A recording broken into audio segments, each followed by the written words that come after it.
Drug addiction, ठीक, या drug trafficking के आप यूजेज उसका सेल कर रहे हैं, परचेज कर रहे हैं और आप उसकी इस्तेमाल कर रहे हैं, यूजेज कर रहे हैं, दैट्स कॉल्ड ड्रग एडिक्शन और ड्रग ट्रैफिकिंग। सही है। और हमारा जो लोगो है एंटी नारकोटिक्स फोर्स के कोलैबोरेशन से ये काम हो रहा है और हायर लेवल पे इसके अंदर एक बड़ी कंसर्न है, गवर्नमेंट को ग्रेव सिचुएशन है। और जो हमारा यहाँ पर स्लोगन है वो है say no to drugs, drug free society, call helpline 1415, जो कि नंबर है एंटी नारकोटिक्स फोर्स का, कि आप उनको कॉन्टेक्ट करें जहाँ पर भी आप किसी किस्म की कोई मशकूक एक्टिविटी देखते हैं और आप या उनकी मदद चाहते हैं उनकी रिहैबिलिटेशन के लिए, तो भी आप इस हेल्पलाइन नंबर को इस्तेमाल कर सकते हैं। अच्छा जी, ये ओवरव्यू है जो हम आपके साथ आज डिस्कस करने वाले हैं। पर इसको एक अलार्मिंग सिचुएशन बताया जा रहा है और क्या इसके रिपरकशंस हैं, क्यों ये इसको हुकूमत पहले क्यों नहीं इसके ऊपर एक्शन हुआ, अब तक क्या सोई हुई थी हुकूमत, अब ये जागी है और इनको लगा है ये ऐसे हो रहा है। सेकेंड हमारा क्या है जी कि ये क्या वाकई ये इस्लामिक हमारा जमहूरिया पाकिस्तान है और यहाँ पर क्या वाकई ये प्रोपेगेंडा या सिर्फ एक प्रोपेगेंडा है और इसके ऊपर कोई वाज़ह लाएअमल है इस्लाम का या उसके ऊपर प्रिंसिपल्स हैं इस्लाम के। अच्छा जी, जो नेक्स्ट है कि हम डिस्कस करेंगे इसमें जो ड्रग की फेमस कैटेगरीज हैं, ये बहुत इंटरेस्टिंग होगा आपके लिए। मैं आपको अश्योर करती हूँ कि आप इसको एंजॉय करेंगे। जब आप ड्रग की टाइप्स की बात करेंगे, इतना आपके घर में भाइयों को नॉलेज नहीं होगा जितना मैं आपको यहाँ पे आज इक्विप करके जाऊँगी इस नॉलेज के ऊपर। लेकिन इसका ये मतलब हमारे लिए सही है कि आपकी ड्रग की स्ट्रेटेजी है कि ट्रीटमेंट क्या है, इसका ट्रीटमेंट के ऊपर गवर्नमेंट की क्या स्ट्रेटेजी है वो ले रही है ना, वो अगली आगे 10 से 20 सालों में 50% आबादी बना देंगे। तो इसलिए ये आपके लिए अलार्मिंग है और ये हुकूमत इसलिए खास इसके ऊपर भी फोकस कर रही है कि फीमेल जो इसको ले रही है वो इससे अवॉइड करें और उनको बताएं और स्टूडेंट्स को बताएं आप ये चीज़। अच्छा, जो हाईएस्ट रेट है इसमें ड्रग्स एडिक्ट्स में, वो हमारा जो पॉपुलर एज है वो है 18 to 25 and it's very dangerous. 18 से 25 साल मतलब कि आप स्टूडेंट उस टाइम यही हमारा टाइम होता है, स्टूडेंट लाइफ में गुजार होता है बीए से ऑनवर्ड या मैट्रिक से ऑनवर्ड, सॉरी तो 17 साल की उम्र में मैट्रिक होता है।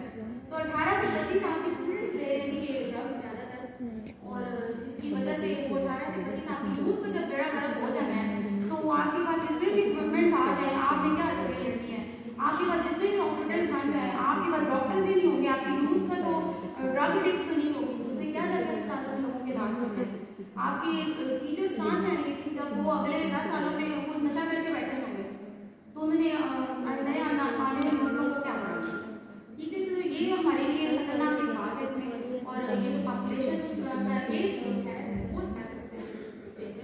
अच्छा जी, about 3 billion between age group consumption with cannabis. और अब ये हमारी यूथ की हालात है कि वो ज़्यादा मज़ा हासिल करने के लिए शीशे को लेके कंजप्शन उसके साथ जोड़ के चरस के साथ और वो लेते हैं और वो आपकी न्यू ट्रेंड अब डेवलप हो रहा है।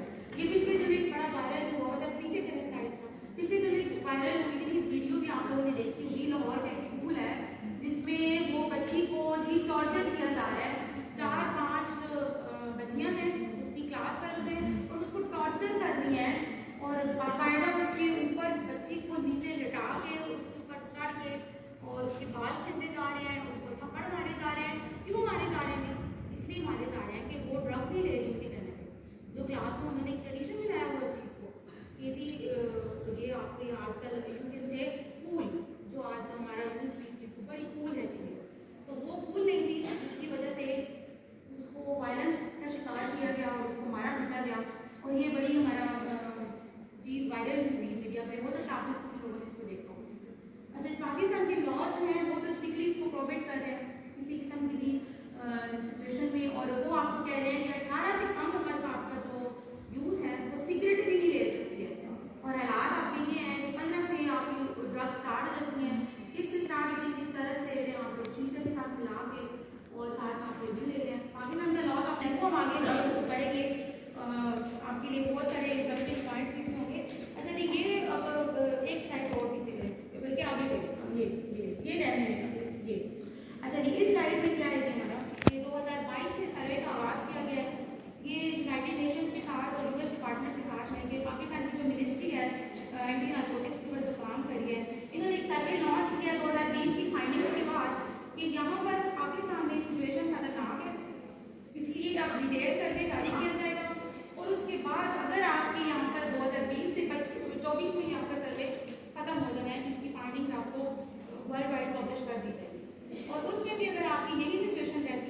डेफिनेटली जैसे अभी अभी हम ग्रे लिस्ट निकले कि आपका पॉइंट ऑफ व्यू क्या वाकई ये प्रोपेगेटेड है या फिर इसको ऐसे ही प्रोपेगेंडा किया जा रहा है, वेस्टर्न प्रोपेगेंडा एकदम कहते नहीं है जी ये वेस्टर्न प्रोपेगेंडा है या उलमा ने शायद इसको बना दिया।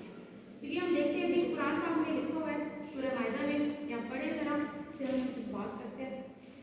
वहाँ उस टाइम पूछा शान नज़ूल उसकी ये थी और उसके ऊपर वाज़ह भी हिदायत आई कि इंटॉक्सिकेंट्स या खमर ये चीज़ प्रोहिबिटेड है और अल्लाह ताला ने इससे मना किया, ठीक है। और मैं इसको समझती हूँ कि ये खुदकुशी के जुमले में आता है, जैसे कि आपका नेकी तो काम तो नहीं करे, डेफिनेटली आप अपने आप को नुकसान तो चाह रहे हैं और अल्लाह ताला ने कहा है कि don't kill yourself and Allah is the most merciful to you. तो अल्लाह ताला ने आपको मना किया है कि अपने आप को आप नुकसान ना पहुँचाएं। और आप इसके ऊपर एक मिनट पीछे स्लाइड अगली स्लाइड हमारे नब्बे पर और बाकायदा इसके ऊपर जो हमारी बहुत फेमस हदीस की किताब है अल बुखारी के कुछ मैंने रेफरेंसेस वहाँ से लिए हैं और मैंने काउंटर चेक किए हैं, आप लोग भी अपनी तरीके से इसको चेक कर सकते हैं। बाकायदा हदीस हैं वॉल्यूम नंबर 8 बुखारी में और उसका आपकी बुक है 1 उसके अंदर आपकी हदीस है 763 से 793 तक कम से कम 30 हदीस हैं जिसके ऊपर आपको मना किया गया है कि आपने खमर नहीं लेनी, हर नशा दिलाने वाली चीज़ खमर है, आपने उसको नहीं लेना, आपने चोरी नहीं करनी। और ये इसके ऊपर बाकायदा आपकी वाज़ह हदीस भी है और सजाएं भी है इसके ऊपर, ठीक है। और ये आगे आप हदीस पढ़े बड़ी डिटेल है उसके ऊपर, इसका ये है कि जो कोई शख्स अपने आप को मारता है किसी आयरन टूल से तो वो जहन्नुम की, और वो टूल जो है उसके हाथ में दिया जाएगा और उस किताब क़यामत जहन्नुम की आग में भी उसको कहा जाएगा कि अपने सर पे मार दे। जो कोई जहर लेगा तो उसको भी कहा जाएगा कि ये जहर लो अपने हाथ में और जहन्नुम की आग में वो उसको कहा हुक्म दिया जाएगा कि तुम जहर लेते हो। तो ये आप समझ लें कि आपके लिए कंटिन्यू एक अज़ाब है, वही आपको कि आप इससे बच के रहने अपना आपके साथ ये जो एक्सप्लेनेशन है हदीस में कुरान पाक के अलावा से प्रोहिबिटेड है कि आपका जो एवरी इंटॉक्सिकेंट इज कमर and every intoxicant is forbidden. हर वो चीज़ जो नशा दिलाती है, कमर क्या होती है बेसिकली, कमर होती है कि आपके दिमाग को जो चीज़ कवर कर देती है। तो इट मीन्स कि जो चीज़ आप ऐसे इस तरह से ले रहे हैं अपने जो आपको दिमाग नहीं करेगा तो उसको क़यामत के दिन आखिरत में किसी किस्म का भी इतनी शदीद गर्मी में, और जो दुनिया में तो उसकी 1% भी गर्मी नहीं है और उसमें कोई किसी किस्म को उसको ड्रिंक नहीं दिया जाएगा, पीने के लिए उसको कोई मशरूब पेश नहीं किया जाएगा। तो हमारे लिए मुसलमानों के लिए तो वैसे मुसलमान भी हम आखिरत पर ईमान रखते हैं और हमारे लिए बहुत ये सोचने समझने की बात है कि जो हम कर रहे हैं क्या शराब पी। तो हम सब ने सामने का उन्होंने रिपोर्ट किया जिसमें रावी ने बताया कि हमने उसको मारा वहाँ पर अपने सामने इसी तरह से हाथों से, जूते से और कपड़े से, और साथ में हमें से किसी एक ने कहा कि अल्लाह तुझे बर्बाद करे, अल्लाह तुझे जिल्लत करे। तो नबी पाक सल्लल्लाहु अलैहि वसल्लम ने कहा कि ऐसे मत कहो, इसलिए कि तुम शैतान की मदद कर रहे हो कि वो तुम्हारे मुसलमान भाई के ऊपर हावी हो जाए। तो इससे हमें क्या सबक मिलता है? एक तो ये मिल गया कि ये प्रोहिबिटेड है, दूसरा हमें क्या मिला? दूसरा ये मिला कि आपने उसकी रिहैबिलिटेशन करनी है, आपने उसका ट्रीटमेंट करना है, आपने उसको बैठ के बदवाएं पोसने नहीं देने हैं। One's mood affect the state of consciousness or to affect our body's function unnecessarily. Therapeutic purpose के लिए आप इस्तेमाल नहीं कर रहे हैं, आप इसको जस्ट ले रहे हैं प्लेजर सीकिंग के लिए। थेरेप्यूटिक में भी आप डेफिनेटली लेते हैं कुछ इस किस्म की ड्रग्स जो प्रोहिबिटेड है, लेकिन वो आप डॉक्टर की प्रेस्क्रिप्शन के मुताबिक लेते हैं। और जब आप ठीक हो जाते हैं और आप लेकिन कंटिन्यू रखते हैं और प्लेजर सीकिंग के लिए आप लेते हैं, कुछ मेडिसिन है उसके ऊपर भी हम बात करेंगे जो प्रोहिबिटेड है, तो वो फिर आपकी आ जाती है ड्रग एडिक्शन में कि आपको इस नशे की ना लत पड़ चुकी है, आप उसके आगे हो चुके हैं। Continuous use leads to drug dependence, तो वो कंटिन्यूसली जब आप उसको लेते रहते हैं तो आप दो किस्म की डिपेंडेंसी में मुब्तला हो जाते हैं। एक तो आपकी मेंटल डिपेंडेंस होती है, आप उसके ऊपर रह नहीं सकते हैं, और फिजिकली आप डिपेंडेंस आ जाते हैं। आपको आप चीज़ें उठा के पटक रहे होते हैं, इधर उधर मार होते हैं, आपको कुछ अच्छा नहीं लग रहा होता और आप चिड़चिड़े हो जाते हैं, फिजिकली आप उसमें देख रहे होते हैं और आपकी बॉडी बार बार वो रिक्वायर कर रही होती है, आपको समझ नहीं आ रही होती आप अपने काम पे कैसे कंसंट्रेट करें, आप पढ़ाई कैसे अपनी कंटिन्यू करें। तो वो दोनों किस्म की डिपेंडेंस का आप शिकार हो जाते हैं उस। अच्छा जी, ये कुछ इम्पैक्ट्स हैं, ये मैंने खुद एक्सपीरियंस फ्रॉम मेक किया है, तो उसमें इम्पैक्ट्स के ऊपर से बात करने से पहले मैं ये आपसे पूछूंगी कि आप में से डेफिनेटली स्टूडेंट्स हैं आप लोग, मूवीज़ वगैरह तो आप लोग देखते ही होंगे, उसमें एक बड़ी फेमस कुछ मूवीज़ भी आई हैं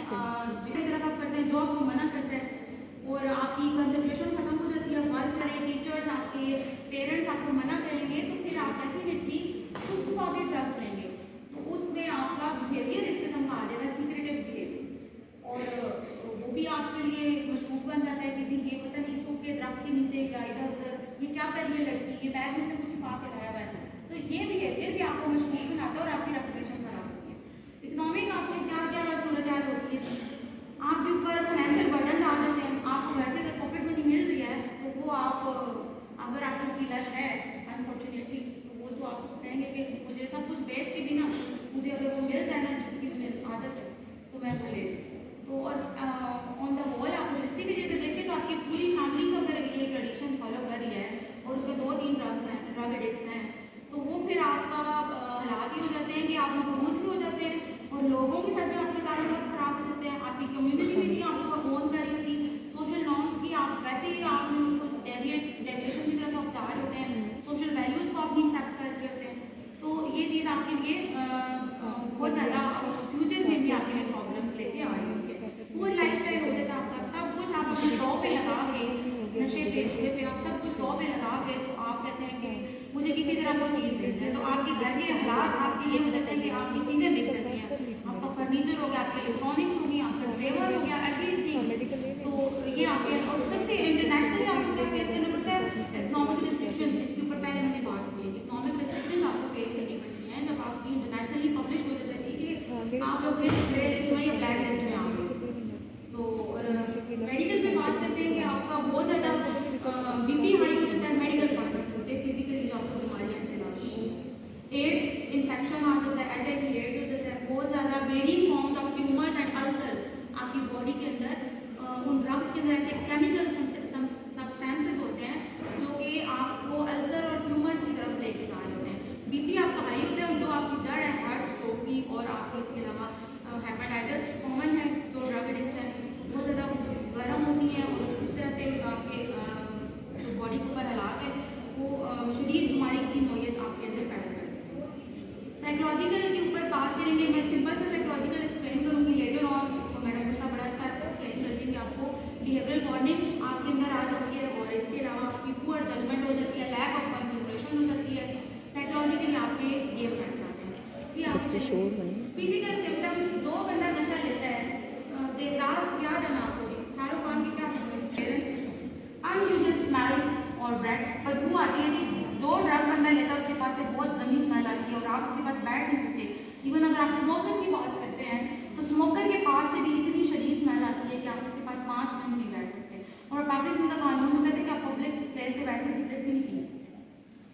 इस अनयूजुअल स्मेल और ब्रेथ के बाद आ जाएगी आपकी जी बिहेवियरल वार्निंग, वो पहले बात कर चुके हैं, poor work, decline in performance, financial problems के ऊपर भी हम बात कर चुके हैं, या फिर वो फिजिकली आप जो लोग आपको ऑब्जर्व कर सकते हैं और वो आपके अंदर सिम्टम्स आ रहे हैं। एक्सीडेंट्स और ट्रबल फोन, आप कोशिश करते हैं कि झगड़ा हो क्योंकि आपके सेंसेस जो काम नहीं कर रहे हैं, तो आप चिड़चिड़े जब होते हैं आपके अंदर इनटॉलरेंस आ जाती है और आप वायलेंस के शिकार होते हैं और खुद भी होते हैं और दूसरों को भी करते हैं। और एक्सीडेंट स्पेशली जब आप ड्रग्स लेके एक्सीडेंट गाड़ी चलाते हैं तो आप एक्सीडेंट के 90% चांसेस होते हैं। और कई ऐसी बात हुई हैं जिनका पता चला है जी बाद में लेटर ऑन मेडिकल जब टेस्ट किया गया तो पता यही चला कि ओवर स्पीडिंग थी। और ओवर स्पीडिंग क्यों थी? क्योंकि ड्रग्स ली हुई थी, इस वजह से। होशो-हवास में तो इंसान को पता है कि सामने से गाड़ी आ रही है, अपनी गाड़ी ऐसा कर रही है, तो जिस बंदे के दिमाग ही काम नहीं कर रहा होगा तो उसमें तो गाड़ी फिर मारते भी अगली गाड़ी में उसी तरफ जा रहे होते हैं। एक तो आपकी अनएम्प्लॉयमेंट, जब आपको जॉब नहीं मिल रही होती है, पढ़ लिख जाते हैं आप या पढ़े लिखे नहीं होते हैं, फाइनेंशियल बर्डन होते हैं आपके ऊपर, तो आपको बेरोजगारी का मसला सामना करना पड़ता है। तो आप कहते हैं कि अब ठीक है जी मैं इसकी तरफ ड्रग्स ले लूँ, एक वक्ती तौर पर सुरूर हासिल करूँ और उसके अंदर मैं अब्सॉर्ब हो जाऊँ। Financial burden, social civilisation, culture, आपके कल्चर में ये कई दफ़ा चीज़ होती है, खानदानी ट्रेडिशन होता है आपका कि आपने ड्रिंक्स लेनी है, अल्कोहल लेनी है, आपने ड्रग्स लेनी है, चरस लेनी है, शीशा लेना है, तो आप अपने खानदानी कल्चर को फॉलो करने के लिए भी ना आप उसके अंदर इन्वॉल्व हो जाते हैं। ठीक है जी। क्यूरोसिटी, एक्सपेरिमेंटेशन ये स्टूडेंट्स के अंदर ज़्यादा पाई जाती है कि देखें जी ये भी ज़िंदगी का मज़ा चख लें, आए हुए तो हैं तो ये भी चख के जाएँ। तो वो बात ठीक ही है कि जो यहाँ पियो तो हराम है, जो वहाँ पियो तो हलाल है। तो यहाँ भी ये हराम है लेकिन वहाँ पे जो हलाल होगी उसमें सुरूर नहीं होगा, इसलिए इस एक्सपेरिमेंटेशन के चक्कर में आपको भी ना पड़े। अच्छा जी, एडिक्शन आपकी सबसे बड़ी लत है कि आप मोबाइल एडिक्ट जब हो जाते हैं आप, तो आप अपने आप को बेबस पाते हैं। तो ये एडिक्शन किसी भी चीज़ की बहुत बुरी चीज़ है। और ये गजनी आपने देखी होगी जी, अब क्या करें जी, मूवीज़ की रेफरेंस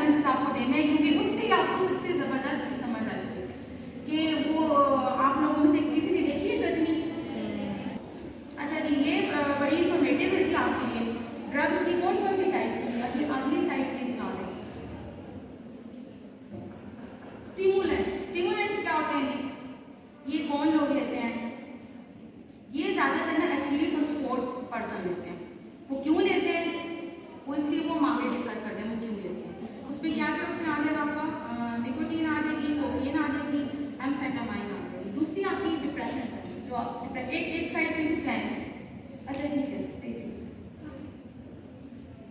अच्छा जी, ये आपका आ जाएगा रूट ऑफ एडमिनिस्ट्रेशन कि किस किस तरीकों से आप ड्रग्स ले रहे हो। उसमें है आपका इंजेक्शन के जरिए आप ड्रग लेते हैं, ओरल स्लिप पिल्स किया होता है, ड्रग सामने वो पाउडर फॉर्म में पड़ी होती है और उसको सूंघ रहे होते हैं। ठीक है, ये स्नोरिंग है। थोड़ा सा नीचे लेके जाए इसको। ये इसमें जो जिसका हाथ आपको लटकता नजर आ रहा है इसमें ली है ओरल टाइप ऑफ ड्रग और उसके बाद उसकी डेथ भी है वो एक पिक्चर। और ये स्मोकिंग भी आपकी ड्रग नहीं आ रही होती है। और कुछ लोग स्मोकिंग को नहीं समझते कि ये इतनी बड़ी मसला नहीं है, ये कौन सा नशा है, तो ये भी आपके नशे के फॉर्म में आ रही है। सिगरेट जैसे तम्बाकू है उसके अंदर, और सिगरेट के जरिए आप 400 जो शीशा है वो कई दफ़ा आप इसके अंदर इंजेक्ट करके तो वो ले रहे होते हैं जो है। और स्पोर्ट्स पर्सन इस्तेमाल करते हैं, उसके अंदर क्या है आपका कोकीन, निकोटीन और एम्फेटामाइन। दूसरी आपकी टाइप क्या है डिप्रेसेंट्स, उसमें क्या आ जाता है अल्कोहल, बार्बिट्रेट्स, कैनाबिस, शीशा, ओपियाइड्स, अफ्यून और मैरिजुआना जो आपका गांजा होता है, शीशा जिसको बोलते हैं। अब अच्छा जी, तीसरी इसकी टाइप है हेलुसिनोजेंस।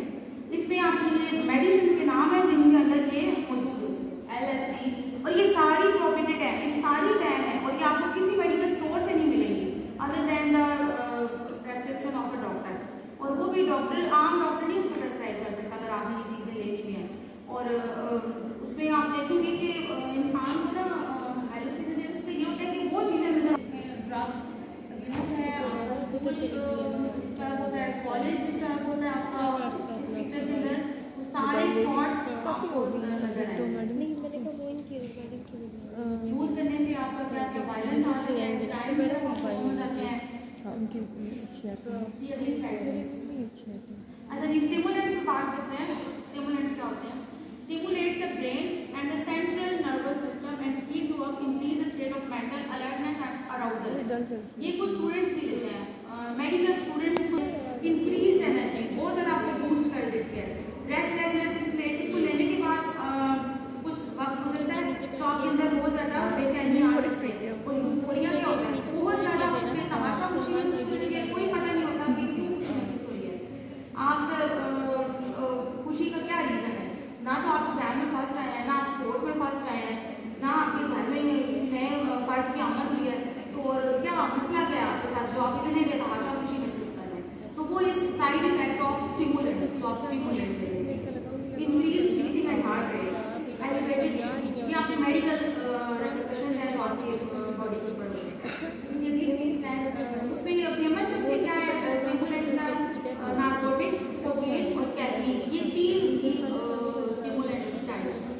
उसके अंदर भी आप देख सकते हैं एजिटेशन है, बहुत ज़्यादा गुस्सा आना, आपके अंदर डिसइंहिबिशन बहुत ज़्यादा चलना शुरू कर देते हैं इस स्टिमुलेंट को लेकर। डिजीनेस आप घूमना शुरू कर देते हैं, ड्राई माउथ हो जाता है आपका, heartburn, diarrhoea, muscle pain. Effects क्या आते हैं जी? फाइनली आपके अल्टीमेटली आप एक कंटिन्यूस बीमारी के शिकार हो जाते हैं। उसमें सबसे इंपॉर्टेंट है इंसोम्निया, जो पहले जिसके लिए आप लेते थे ना कि आप जागते रहे, मुसलसल पढ़ते रहे, तो वो आप इंसोम्निया का शिकार हो जाते हैं, आपकी नींद गायब हो जाती है। बगैर टैबलेट लिए, बगैर वो आपको पिल लिए आपको नींद नहीं आती, आपको लेथार्जी, सोरनेस, गले की जो आपकी आवाज़ है ना वो परमानेंटली भारी है, हॉर्स वाइज बहुत ज़्यादा आपकी भारी आवाज़ हो जाती है। और ये एक दिन के लिए नहीं होता है, जब आप कंटिन्यूसली स्टिमुलेंट्स लेते हैं तो वो मुसलसल आपकी आवाज़ जो है भारी होती है। चेस्ट पेन जो कि आपको फिर कैंडी का नाम सुपरमैन कहते हैं, इसने सुपरमैन है, ड्रैगन है, सैमली है।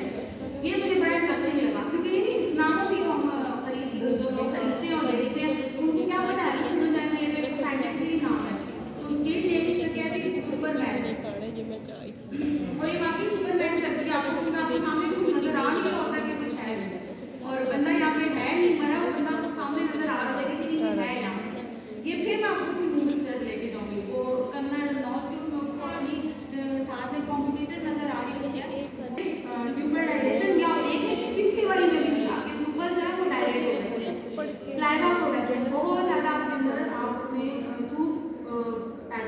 सोडियम मुंह के अंदर आपके, elevated sugar level, food count, increase heart rate, gastric problems, ये उसके मेजर साइड इफेक्ट है। नेक्स्ट पेज ये आते हैं ओपिएट्स। ओपिएट्स अभी तक हमने दो पढ़ी हैं टाइप्स, स्टिमुलेंट्स और हैलुसिनोजेंस। तीसरी इसकी क्या कैटेगरी है? ओपिएट्स। ओपिएट्स वो सब्सटेंसेस हैं कि जो आपके ओपिएट्स रिसेप्टर्स के ऊपर काम करते हैं, वो मेथिडोन मॉर्फिन लाइक इफेक्ट करते हैं आपके सेंसेस के ऊपर। It provides pain relief, euphoria, sedation. अच्छा, ये ओपिएट्स में आप देखिए, जिन आप जहाँ पर मेरे मोहतरम असातिज़ा बैठे होंगे जिनके सी सेक्शन होते हैं, तो वो आपको जो एनेस्थीसिया दिया जाता है और उसके बाद ऑपरेट किया जाता है, जो आपको कुछ लोगों को फुल एनेस्थीसिया दिया जाता है, कुछ लोगों को हाफ दिया जाता है, डिपेंड्स अपॉन देयर उस टाइम जो मेडिकल उनकी कंडीशन होती है। तो वो उस टाइम आपको इसी किस्म की ड्रग्स दी जाती है, ठीक। और फिर जब आपको होश आता है, आपको जब वार्ड में शिफ्ट किया जाता है, आपको शदीद जी रिस्क ऑफ एडिक्शन सबसे इंपॉर्टेंट और कॉमन हो जाता है। आप कंटिन्यूसली कोई आप लेते रहते हैं इसको, तो आप कॉमे में चले जाते हैं। Weight loss, making frequent mistakes at work place, isolation from family and friends.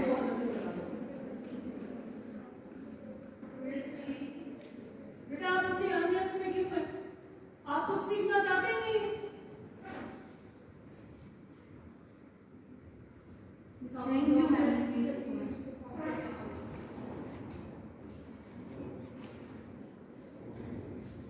अच्छा जी, ओपिएट्स के क्या आपका साथ इश्यूज आते हैं? सेंट्रल नर्वस सिस्टम आपका डैमेज हो जाता है, ऑर्गन सिस्टम आपके डैमेज हो जाते हैं, और इम्यून सिस्टम। आप कोई भी वायरस आता है, वायरल इन्फेक्शन आता है, तो आप उससे कॉम्बैट नहीं कर सकते हैं जब आप बहुत ज़्यादा फॉर्म में ओपिएट्स को लेते हैं, ठीक है जी। अगली नेक्स्ट हमारी है कैटेगरी डिप्रेसेंट्स। चौथी हम जो ड्रग की टाइप पढ़ रहे हैं, जो वर्ल्ड फेमस है, वो है डिप्रेसेंट्स। ये वो केमिकल सब्सटेंसेस हैं that slow down the central nervous system and reduce the normal body activity, function or an instinctive desire such as appetite for food, also known as donors। और इसके अंदर वो आपका आ जाएगा कैनबिस, जिसकी मैं बात करी थी, चर्च, और वो मैरिजुआना जो आपका गांजा है, वो चीज़ें इसके अंदर आ जाती हैं। और वो आप किस लिए लेते हैं? एंटी डिप्रेसेंट्स के तौर पर भी आप उसको लेते हैं जब, और कंटिन्यूसली उसको लेते रहते हैं। साइकियाट्रिस्ट भी एक स्लाइड और आगे चले, मैरिजुआना के साथ बात करते हैं कि ये क्या है जी। इसका ये देखिए जी, स्ट्रीट नेम क्या है जी? गांजा, भांग जिसको हम कहते हैं। और भांग यहाँ पर चौपाल में बहुत पाई जाती है, इसके पौधे वगैरह भी हैं यहाँ पे। लेकिन आपको एक अच्छी बात बताऊँ इसमें कि ये आप काश्त नहीं कर सकते हैं, तो कुछ लोग तो इसको चोरी छुपे कर लेते हैं, और इसका स्ट्रीट नेम है, और बहुत सारे स्टूडेंट्स इसमें ये लेते हैं। इसलिए मैंने स्पेसिफिकली इसके बारे में अलग से आपको बताया स्लाइड में कि ये स्टूडेंट्स बहुत ज़्यादा इसको इस्तेमाल कर रहे हैं, और फीमेल्स भी इसको इस्तेमाल कर रही हैं, ये चीज़, ठीक है। मोस्ट कॉमन इफेक्ट्स उसके क्या क्या आ जाएंगे? जो लोग लेते हैं उन सब के अंदर डिजीनेस होती है, बहुत ज़्यादा उनको ऊँघ आ रही होती है, dry mouth, drowsiness, lower concentration on work, euphoria को मैंने आपको पहले एक्सप्लेन किया है कि बेतहाशा खुशी है, रीज़न पता नहीं है कि किस वजह से खुशी। रेड आई, वही ब्लड शूट आइज आपकी होती है, लाल डोरे होते हैं, सर दर्द शदीद होता है, ठीक है जी। नेक्स्ट पे आए सबसे ये टाइप्स की, इसके बारे में आपको बताना ज़रूरी था, इसलिए ज़रूरी था के तहत जो उसकी रजिस्ट्रेशन और बहाली है वो सूबों की जिम्मेदारी है। ये आपके उस सवाल का जवाब है कि पहले हुकूमत क्यों सोई हुई थी, हुकूमत सोई हुई नहीं थी। 1990s में आपकी सूबाई हुकूमतों की ये तैराक में शामिल हो गया था कि उन्होंने इसकी रजिस्ट्रेशन भी करनी है ड्रग एडिक्ट्स की, और उनकी बहाली के ऊपर सेंटर्स भी बनाने हैं। अच्छा, पनिशमेंट्स क्या है? पनिशमेंट्स ये बड़ी इंपॉर्टेंट है, और ये आपको पता होना चाहिए। Prohibition of cultivation of narcotic plants, उसमें क्या क्या आ जाएगा आपका? Cannabis plant, Coca Bush and opium Poppy and gather any part of them. आप उनकी काश्त भी नहीं कर सकते हैं, जिसमें से जैसे मैंने अभी एग्जाम्पल दी कि भांग या मैरिजुआना जो लोग इस्तेमाल करते हैं और काश्त करते हैं उसको बाकायदा, घरों में भी लोगों ने जो प्लांट किए हैं, तो वो स्ट्रिक्टली बैन है, और उसको कानून में किसी किस्म ऑफ नार्कोटिक ड्रग्स, किसी किस्म की आप ऐसी मशीनरी अपने पास नहीं रख सकते हैं, और कोई आप उस प्रेमिसेस आप अलॉट नहीं कर सकते हैं कि जिसके अंदर ये आप काश्त को या उसको काश्त को आप बढ़ाएं, तो या उसकी मशीनरी के जरिए आप उसको प्रॉपर एक ड्रग की फॉर्म में लेते हैं। Prohibition of import and export, transport with in Pakistan and internationally. Import and export वही ड्रग और सेल्स में उसमें आ जाएगा।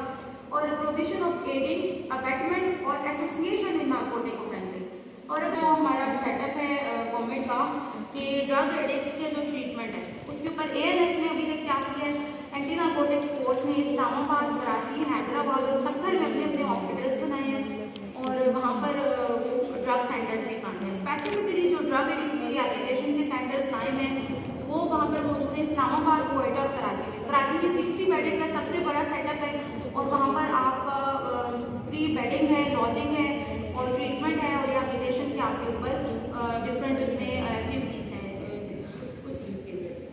अच्छा जी, जो ट्रीटमेंट है वो 3 किस्म का होता है हॉस्पिटल्स के अंदर। वो आपका एक तो होता है कि बायोलॉजिकली मेडिकल पर्पज से आप पॉइंट ऑफ व्यू से आपको डिटॉक्सिफिकेशन यानी कि मेडिसिन 15 दिन के लिए आपको डिटॉक्सिफाइड कर दिया जाता है। मेडिसिन से थ्रू मेडिसिन ही आपको दी जाती है ताकि आप बस सोए रहे, पड़े रहे और कोई आप ड्रग्स के लिए की तरफ की बात नहीं करें। ठीक है, वो समझे कि समझा आप हर वक्त सोए रहते हैं जब ट्रीटमेंट की बात करें, जब आप डिटॉक्सिफाइड होते हैं 15 से 20 दिन का ये प्रोसेस होता है और उसके बाद आपकी रिहैबिलिटेशन के ऊपर काम किया जाता है। वो होता है कि साइकोलॉजिकल पॉइंट ऑफ व्यू से और सोशल नीड्स के आपकी एड्रेस की जाती है। साइकोलॉजिकली फिर आपको वहाँ पर कैटर किया जाता है, आपको बताया जाता है काउंसलिंग के जरिए, इंडिविजुअल काउंसलिंग के जरिए, आपकी सोशल एक्टिविटीज़ के जरिए कि आप इसकी तरफ ना जाएं। ठीक है, ये उसका ट्रीटमेंट एक शॉर्ट में आपको प्रोसेस बता रही थी। अच्छा जी, दूसरे इसमें बिहेवियरल थेरेपीज आ जाती है, वो मैं आपसे साइकोलॉजिकली इसमें आ जाती है और ये वो उन लोगों का काम है जो कि हाईली मोटिवेटेड होते हैं और जो कमिटेड होते हैं। अगर आप किसी की ड्रग एडिक्शन छुड़ाना चाहते हैं तो ये नहीं हो सकता कि आप 2 दिन। नेक्स्ट है जी, prevention is better than cure. अच्छा, ये ट्रीटमेंट मेथोडोलॉजी है, ये वो ANF अभी इसको फॉलो कर रहा है और इसी पैटर्न के ऊपर गवर्नमेंट ऑफ जो पंजाब है वो भी इस चीज़ को फॉलो करेगी। Next please slide.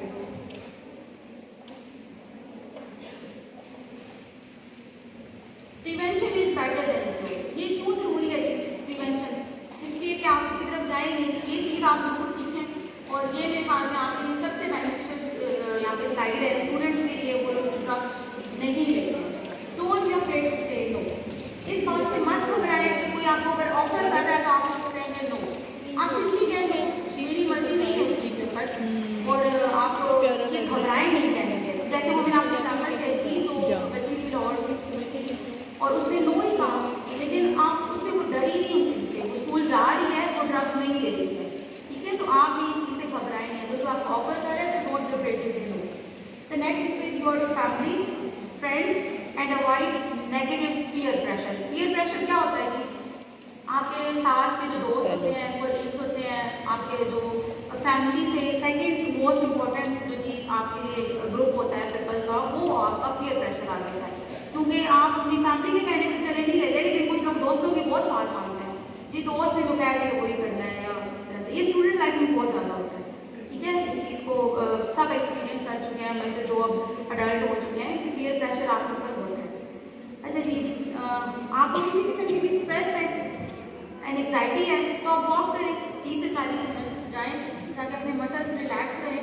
वॉक करें, इतनी वॉक करें कि आपको पसीना निकल आए और आप कहेंगे जी सारी टेंशन खत्म है, सब कुछ बेकार है ये चीज़ और बस ज़िंदगी है सबसे अनमोल है, इसे ज़्यादा कीजिए। ठीक है, तो वॉक आप ज़रूर करें और हर किस्म की बीमारी और परेशानी के लिए आप हॉस्पिटल जाएंगे तो आपको डॉक्टर कहेंगे कि 30-40 मिनट की वॉक करें आप। और मैं समझती हूँ कि जो हम जो ऑडियंस हैं यहाँ पर बैठे हुए हमारे साझा कराम में, जब आपको बहुत ज़्यादा स्ट्रेस होती है, आप कर रहे हैं या बाहर से कोई बंदा इसको सपोर्ट कर रहा है और ड्रग लॉज के बारे में आप पढ़े, ANF की वेबसाइट पे आप चले जाएं साझा कराम, वहाँ पे आप देख लें मुकम्मल ड्रग लॉज की बड़ी पनिशमेंट्स और उनकी सारी डिटेल मौजूद है।